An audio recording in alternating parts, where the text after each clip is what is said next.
Hi dear friends, in the last video we have seen that the evapotranspiration occurs because of evaporation and transpiration. It's a combined effect of evaporation and transpiration. There are different methods of measurement of evapotranspiration. There are direct measurement and indirect measurement. In direct measurement you'll be using lysimeter and you'll be making the calculations directly from the field. But in case of indirect measurement, you'll be using some theoretical or empirical equations, and two major empirical equations that you use in the day-to-day life is Penman's equation and Blaney-Criddle method. And starting with, we'll discuss about Penman's equation. It's one of the most widely used equation in India, and it's a combination of mass transfer method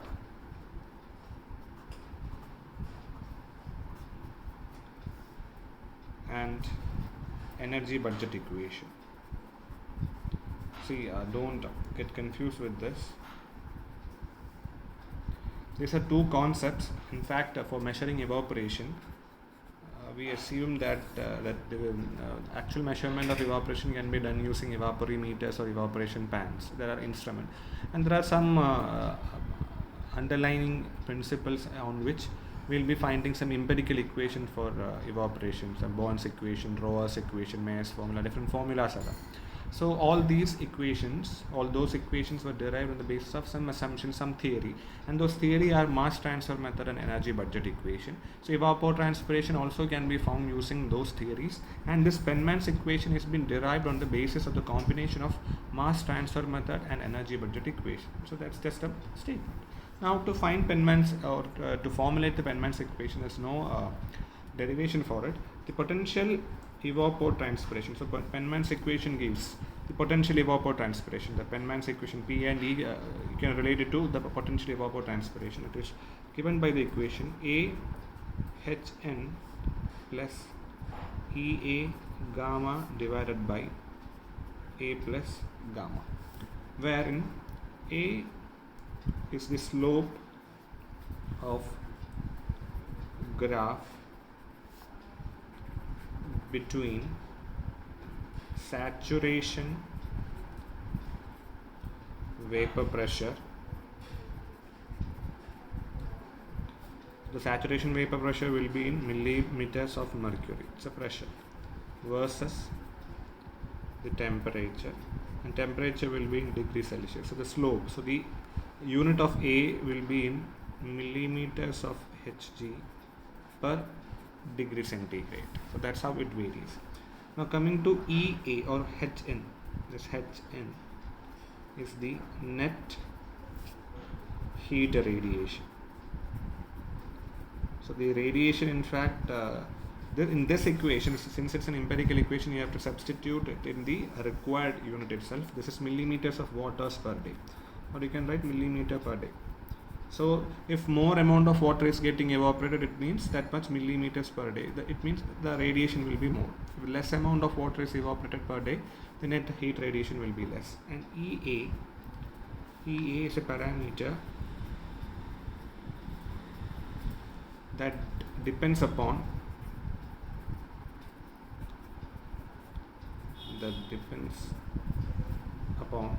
your wind velocity and saturation vapor pressure.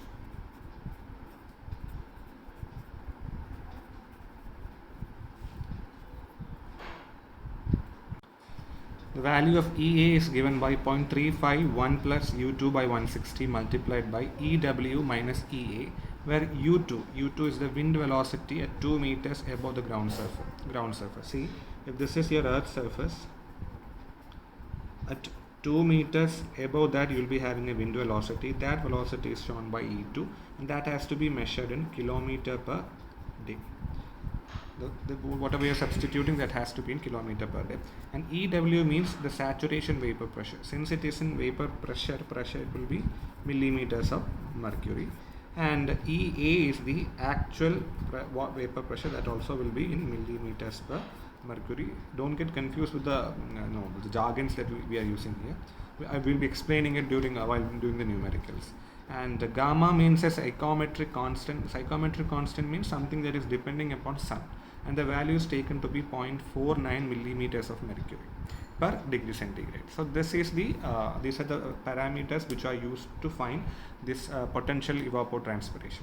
Now there are different terms here, and some new terms are there. You might have read during your last semester. I don't know how many of you might be remembering it, but no issues. We'll explain one by one.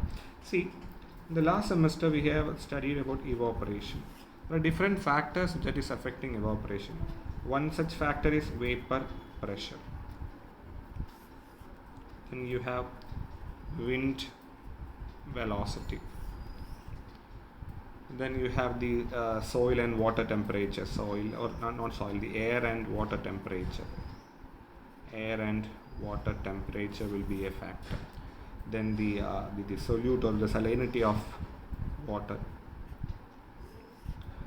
vapor pressure, and the altitude or the actual pressure, the atmospheric pressure. All these factors are in fact affecting your evaporation. Now let us take the case of vapor pressure and wind velocity. Vapor pressure, what happens with vapor pressure is that, see, just take a closed container. The closed container is having some liquid. So at any time and every time, some amount of liquid at the surface will change to gaseous state. It convert to gaseous state. At the same time, some gaseous particle will condense to liquid state at the surface, which is a surface phenomenon. So there will be an equilibrium because both these processes are occurring at the same rate. So there will be an equilibrium. So what happens is these vapors will be exerting some pressure on the surface of the liquid. The vapor, because it will be in a random motion, so it will be exerting some pressure. So that pressure exerted by the vapors in equilibrium is called as the vapor pressure. Now what happens in if you take an air column will be having some free spaces or whatever it is. So it is having an ability to hold vapors in that air column. This is an air column. So it will be able to hold a particular capacity of vapors. Beyond that level, it won't be able to hold the gas or vapors. So beyond that level, it won't be able to store it. So the maximum amount of vapor that can be held in the air column at a given temperature is called as the saturation vapor pressure. So it gets saturated with vapor at that particular point, and that pressure will be the maximum vapor pressure because it has been holding the maximum capacity of air. But at some temperature, what happened? The pressure will not be equal to the vapor pressure because saturation vapor pressure is an identical or an ideal case because a maximum. At any time, it won't be equal to saturation vapor pressure. It will be less than saturation vapor pressure. That is called as the actual vapor pressure. That is given as EA. So the saturation vapor pressure is EW. This vapor pressure is EA. And the net radiation means how much radiation you are receiving because of the sun. See, if you take the case of Earth, this is the latitudes, you have equator, and the rays will be coming from the sun. So the maximum amount of sunlight will be falling on the equator. As you move away from the equator to the north pole and south pole, the amount of heat radiation received will be varying. So it will be varying according to the latitude. So I can say that all these factors, Hn is a factor that depends upon the latitude.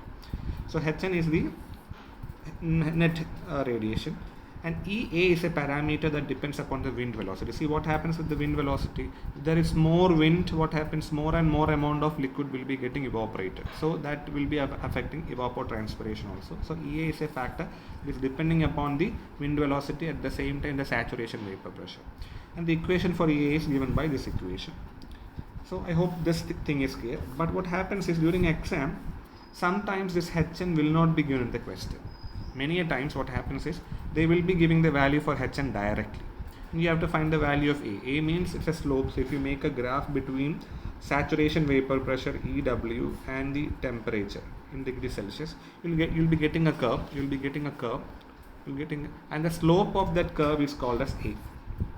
So while doing numerical, you'll understand how you'll be finding the value of A and all. For the time being, you have to understand that A is the slope of graph between saturation vapor pressure and temperature. All these factors, I hope it is clear. So now the equation to find Hn. I've said that for some questions the Hn will not be directly given in the question. To find Hn, this is a very short formula, as you can see. Hn is equal to Ha multiplied by 1 minus R into A plus B n by n. This is the first time, minus sigma Ta raised to 4 into 0.56 minus 0.92 multiplied by Ea into 0.010 plus 0.90 n by n. Now don't get scared with this equation. Most of the time this equation will be given in the question, otherwise it's really hard to remember this equation. Now you need to understand this is the net radiation that you are receiving, and Ha is the incident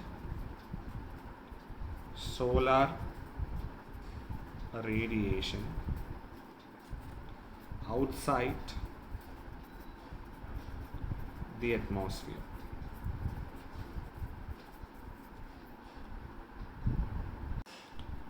So Ha is the incident solar radiation on the outside of the atmosphere. See, if you take the case of Earth, this is Earth and this is your atmosphere, up to this atmosphere, and it will be receiving the sun light from the sun, and how much solar radiation you are receiving on the outer horizontal surface of the atmosphere, how much you are receiving, that is called as Ha, and only a part of that Ha will be reaching the surface of Earth, and that is your Hn, that is your net solar radiation. That is what you have to find. So Ha is the incident solar radiation outside the atmosphere, that will be measured in millimeters per day.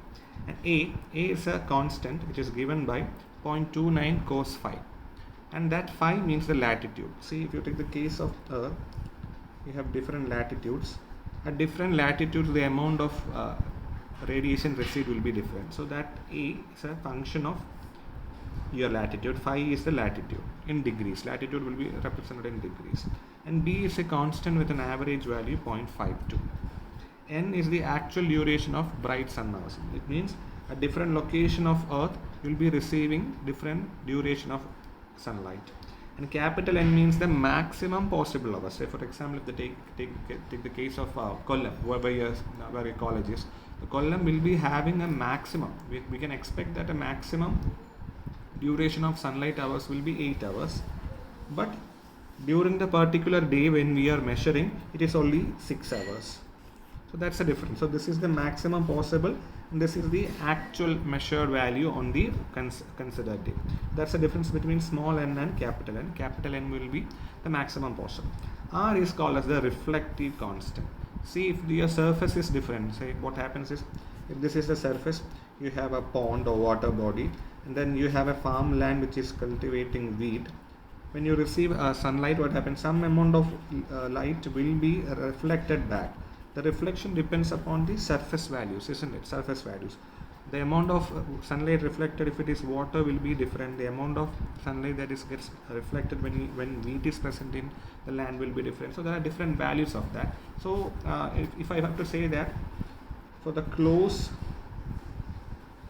group crops, if you are cultivating very close ground crops,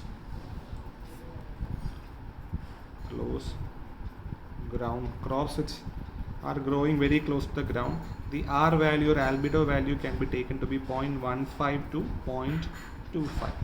You can either take a mid value or the highest value. Most of the time while during numerical, you will be taking the highest possible value. Then for bare lands, when there is no cultivation, where it is barren, it will be 0.05 to 0.45. Then for water bodies, the water surfaces, the value is taken to be 0.05, and for snow, the albedo value is taken to be 0.45 to 0.95. So this table will be useful for doing. So this millimeter per hour is for this EA. Don't get confused.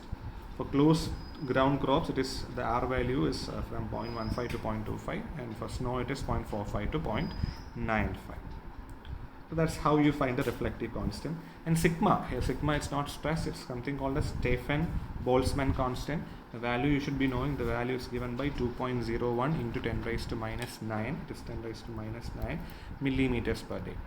And Ta is the mean air temperature, and that temperature you have to substitute in degree Kelvin. So to convert degree Celsius to degree Kelvin, you have to add 273. And you have already seen EA means the actual vapor pressure. So this is how you do, and this equation is quite large equation, and most of the time it's better you by heart that equation, because what happens is if the printed version of the question paper, if there's some error, you will be getting erroneous answers. So it's better if possible you have to learn this equation. So this is how you find the net radiation. Then after finding net radiation, you have to substitute in this equation.